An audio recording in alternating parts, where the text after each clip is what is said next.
నాయన శ్రీ వెంకటేశ్వర స్వామి అంటే మనకెంతో పవిత్రమైన దేవుడు మనకి.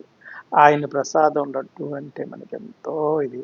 ఆయన నామస్మరణ బ్రహ్మ కడిగిన పాదము అనుకుంటే చాలు.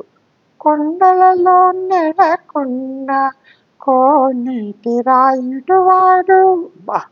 ఆ పాటలు, ఆ కీర్తనలు పాడుకుంటే మన జీవితం ధన్యమైపోతదని మనం హ్మ్, ఎంతో విశ్వసిస్తాం. ఆ! ఆయన సన్నిధికెళ్ళినప్పుడు ఒక రూపాయి కాసు మనకు దొరికిందనుకోండి ఆ సన్నిధిలో. ఆ రూపాయి కాసును కూడా మనం ఆ స్వామివారి హుండీలో తీసేస్తాం. మనకు అక్కర్లేదు స్వామివారిదిది అని.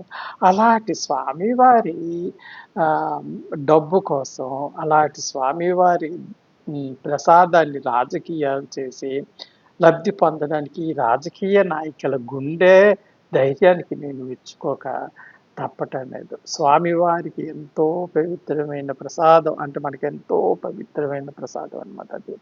ఆ ప్రసాదాన్ని 15 రోజులైపోయినా మన కళ్ళకు అద్దుకొని ఆ ప్రసాదాన్ని మనం ఆరగిస్తాం. అలాంటి ప్రసాదంలో జంతు కొవ్వు కరిగిందని ఒకళ్ళ మీద ఒకళ్ళు, ఒకళ్ళ మీద ఒకళ్ళు, ఒకళ్ళ మీద ఒకళ్ళు ఈ రాజకీయ నాయకులు నిందలేసుకుంటున్నారే, ఆళ్ళ ధైర్యానికి, ఆళ్ళ గుండె ధైర్యానికి మెచ్చుకోక తప్పదు. స్వామివారితో పెట్టుకుంటే సర్వనాశనం అయిపోతారని చరిత్ర చెప్తుంది. మరి ఈ రాజకీయ నాయకులకి సర్వనాశనం అయిపోతామని భయమేయదా? హ్మ్.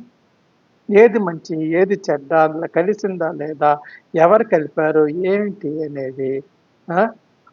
తేల్చడం మానేసి, నువ్వు కల్పించావు, నువ్విచ్చావు, నీ పాపం నీదేను ఒక రాజకీయ నాయకుడు, మా పాపం ఏటో నాకు తెలీదని ఇంకో రాజకీయ నాయకుడు, చంద్రబాబు నాయుడు, పవన్ కళ్యాణు, జగను వీరందరికీ భయమే ఇదేనైనా భగవంతుడి సొమ్మన్నా, భగవంతుడి మీద ఒక నింద వేసి, ఒకళ్ళ మీదకు తోసేయాలన్నా భయమేయదా? నాకేటి అర్థం కాదు.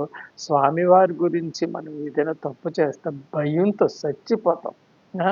ఏ పాపం అంటుకొని, ఏ నరకాన్ని మనం అనుభవిస్తామో, ఏ సర్వనాశనం అయిపోతామో అని మనం దడిసిపోతాం. ఈమడా కొడుకులకి ఏ భయము లేనట్టుగా ఉంది. స్వామివారి డబ్బు కోసం, స్వామివారిని లడ్డూలోని కల్తీ కోసం ఒకరి మీద ఒకళ్ళు, ఒకళ్ళ మీద ఒకళ్ళు నిందారోపణలు చేసుకుంటున్నారు. ఈ ధైర్యానికి నిజంగా హ్యాట్స్ ఆఫ్. నిజంగా స్వామి గాని ఉండుంటే, స్వామి డబ్బును గాని, స్వామిపై ఇలాంటి అగత్యాలకు పాటుపడి ఉంటేనే సర్వనాశనం, కుటుంబం మొత్తం సర్వనాశనం అయిపోతారని వాళ్ళు మర్చిపోయారో ఏటో! మనం జడిసిపోతాం ఏదైనా చిన్న తప్పు చేసి. హ్మ్.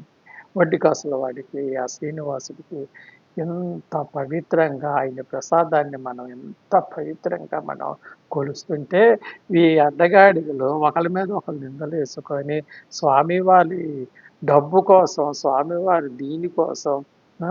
వీళ్ళకి ఏ భయమో లేకపోవడాన్ని నేను నిజంగా ఆశ్చర్యపడిపోతున్నాను నాయన. ఆ! ఆశ్చర్యపడిపోతున్నా. నేనే కాదు, ప్రపంచం మొత్తం ఆశ్చర్యపోతుంది ఈ రాజకీయ నాయకుల ఆహ్, వ్యవహార తీరుని బట్టి. హ్మ్. స్వామివారితో ఆటలా? ఆ! శ్రీ వెంకటేశ్వర స్వామి వారితో ఆటలా వీళ్ళు? హ్మ్. ఒక్కసారి రాజకీయ నాయకులందరూ ఆటలాడింది చాలు ప్రజలతోని. కానీ దేవుడితో ఆటలాడకండి. దేవుడితో ఆటలాడారంటే మీకు పనిష్మెంట్ ఇలాగ అలాగా ఉండదు. మీకు గడిసిపోతే కాదు, మీ కుటుంబాలు సంతోషంతో ఉండాలి. మరి ఆ సంతోషాన్ని నాకు అక్కర్లేదు, నా సంతోషంతో ఇక్కడితోనే పోతామనుకుంటే నేను చెప్పలేను. కానీ మీ కుటుంబాలు సంతోషంగా, ఆరోగ్యంగా మంచి భవిష్యత్తు ఉండాలంటే స్వామివారితో పెట్టుకోండి దయచేసి. స్వామివారి శక్తి తెలియంది కాదు. ప్రపంచం మొత్తం స్వామివారి శక్తి తెలిసిందే. ప్రపంచం మొత్తం ఆయన్ని కొలుస్తున్నారంటే ఆయన శక్తి ఏంటో మనకు తెలిసిందే. కాబట్టి రాజకీయ నాయకులు స్వామివారిని ఎంతో పవిత్రంగా పూజిస్తూ ఉండండి. అంతేగాని స్వామివారి డబ్బు కోసం, స్వామివారి లడ్డూ మీద నిందారోపణలు చేసుకోవడం మంచిది కాదని నేను ఈ వీడియో ముఖంగా రాజకీయ నాయకులకు తెలియజేస్తున్నా. ఉంటానే.